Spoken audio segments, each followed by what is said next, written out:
F1 is the latest phone that wants to take on the OnePlus 6. Now before you ask what or who is POCO, keep in mind that this is a sub-brand from Xiaomi and it comes with flagship-like specifications. But like other Xiaomi phones, POCO F1 has very affordable pricing starting from Rs 20,999 going up all the way to 29,999. But does the POCO F1 live up to the hype? Let's find out in our review.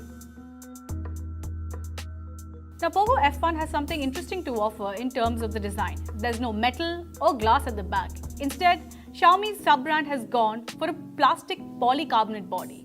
Now that is likely to invite some criticism. However, the review unit that we got is the premium Kevlar Armored Edition, which does stand out.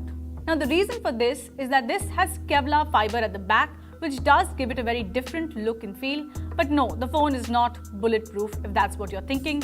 Keep in mind that the Kevlar edition only comes with 8GB RAM and 256GB storage. And yes, it does look premium and stand out from the competition. My preference is towards this Kevlar edition variant. The plastic ones don't really feel that premium. Still, I had no trouble using the POCO F1 with one hand, and this is a flagship device. POCO F1 comes with a Full HD Plus resolution display. It has a notch on top as well, so that might not keep some users so happy. Also, keep in mind that you do have the option of hiding the notch. It does come with an LCD display that we've seen Xiaomi use on other phones as well. Overall, the display quality is quite good, be it for video or gaming. Now, this is not an S AMOLED like you would find on, say, Samsung phones, but the video quality should keep most users happy. POCO F1 manages to tick all the right boxes when it comes to performance. It does come with the Qualcomm Snapdragon 845 processor. This particular variant has 8GB RAM on board, and the overall performance is pretty good. Be it games like Asphalt 9, Nova Legacy, they all run smoothly and should give no cause for complaint.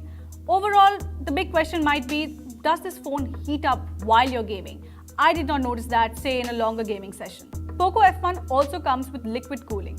Now the idea here is that it will help dissipate the heat better and keep the phone cool even during long gaming sessions. So far, speed, which is being promised as a key feature of the F1, is not an issue on this device.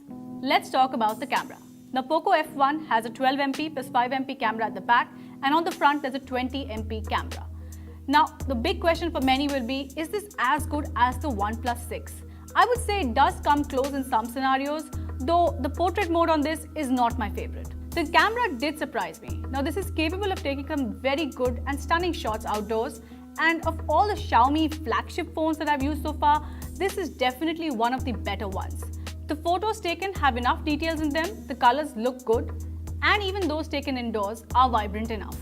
Now the portrait mode does deliver some good results, though it requires a lot of adjusting, patience, and getting the right angle.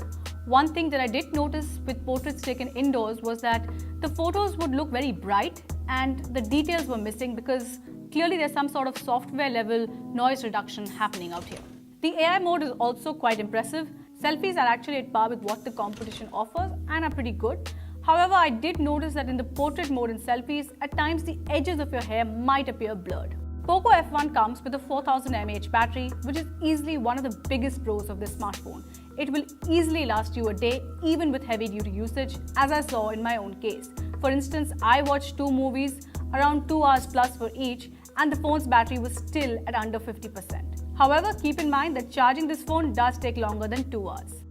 Now POCO F1 has its own launcher as well, which does come with some interesting features. For instance, there's an app drawer that has been missing on Xiaomi phones. The apps are organized according to categories, and you can even view them according to the color of the app icon. Finally, POCO F1 also comes with face unlock feature, which works perfectly even in total darkness. So what's our verdict for the POCO F1? Now, the biggest talking point with this smartphone will obviously be the price. At Rs 20,999, this is the cheapest phone you can get with the Qualcomm Snapdragon 845 processor, which is the highest variant. It does get a lot of things right, be it in terms of performance, the camera, and the battery, which is all very crucial in a flagship. And for those who don't like the plastic body, you can always go with the more premium Kevlar edition. Now the other question will be, is this better than the OnePlus 6?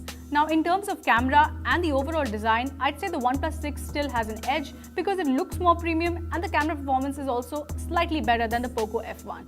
Still, if you want a flagship for under 30,000, POCO F1 is probably the only option to go for.